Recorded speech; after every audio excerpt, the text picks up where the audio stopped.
In my previous Platform Masters video, I demonstrated 3-channel ground system.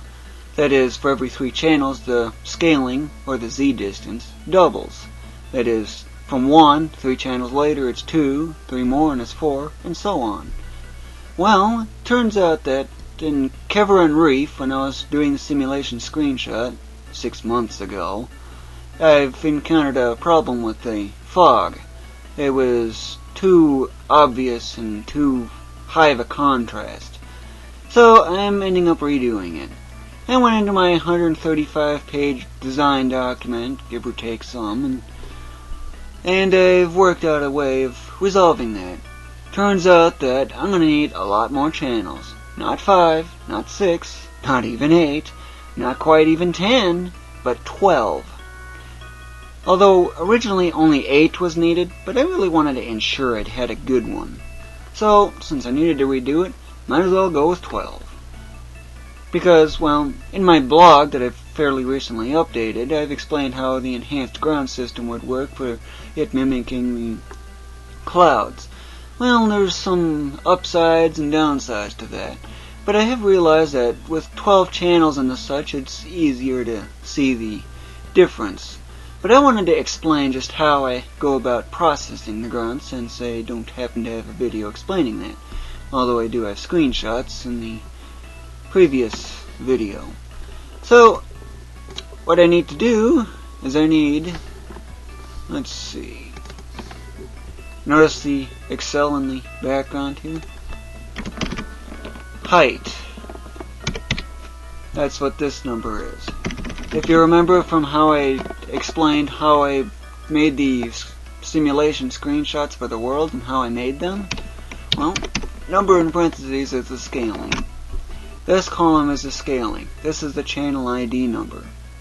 And this is the height of the image as calculated, rounded up. Yeah, the ceiling function, or round up in Excel. So what are these numbers for? That's for the next stage of the process. Notice the layer boundary size that I'm setting. So what do I put in here? First, I hate the fact this is always linked by default, and you can't adjust that. So what do I need to do?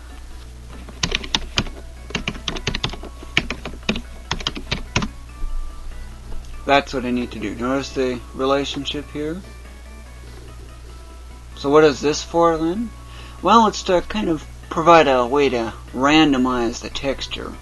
But I also need consistently, so I just can't use a regular random number generator either. But one thing that gets annoying with GIMP is after you scale something, it doesn't go off into the corner like here, for example. It's actually centered, which can often make it very difficult to find. It's one of the annoyances that I wish I'd changed. So what's the significance of the 512? Well, this divide this gives you this, because that's what the whole thing is based on. 2048 is actually the base texture size that I'm using, but I don't want to go that big because there really isn't much use beyond 1024. Why 1024 instead of like a 512? Draw count. Also have to balance the draw count. Draw count? Too many of those, and well, you're going to end up with frame rate problems.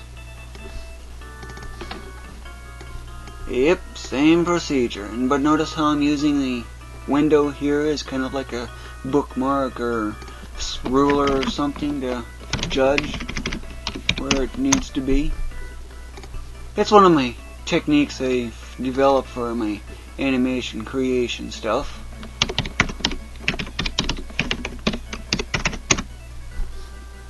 Yeah, unpredictable numbers, you never know what they're gonna be. But hey, I like random numbers.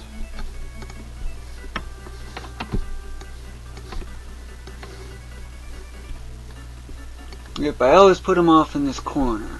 Why? Well, because when I get to actually saving them all, the image will be resized to, for example, for this one I'd have 1024 by 22. And when I save the files, well, all the bottom part will be cut off, but all the top will be left. The top is the uppermost part of the ground that you see. Or at least, as per the layer anyway. But there's something else that needs to be done.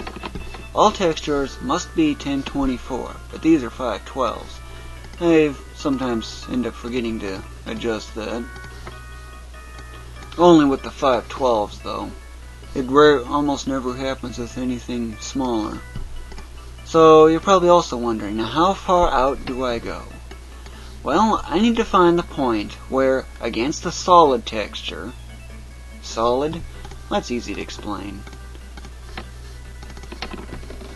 For this special one, I just call it solid.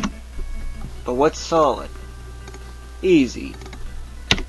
Does that give you any hint? One by one. Now, I'm definitely not going to deal with nearly 1/3 of a million draws. That's a bit too much. So, I could follow my standards. Why 384? That's half the screen's height from the horizon onward. Yeah, it's kind of a little on the tough side to explain it. But scroll this up into the corner, and this is another reason why I need the 2.4, or the 2.2 version on GIMP, because otherwise the 2.4 is so slow, ridiculously slow, and there's no way to change it. But anyway, see how this texture is kind of high contrast with the solid? The solid, it's untextured. Too much distance, you know. But if this keeps going progressively further out, like for example, compare that to this rough texture, or, there's another example, this one. You can see that it's getting a little smoother as it goes further out. So I need to find the point where it's otherwise impossible to determine the distance. What point is that?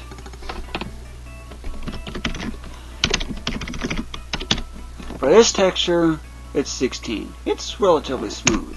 Grass goes clear out to 64, the furthest of them all.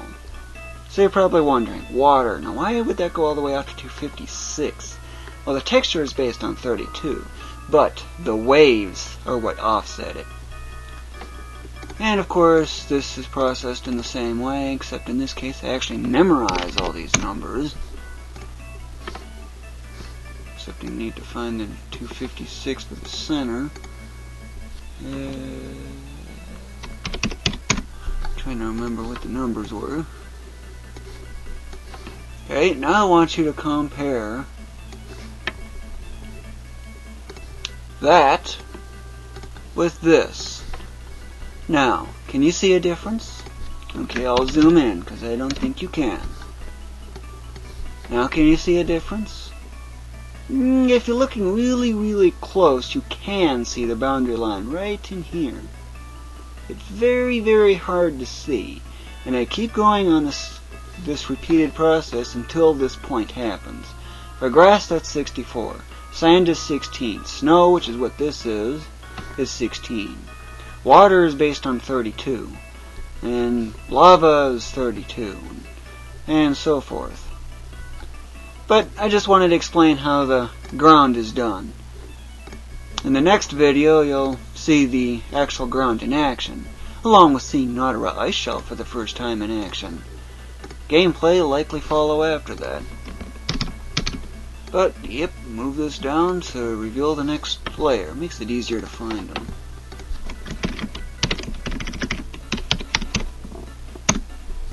Unpredictable numbers, too, of course.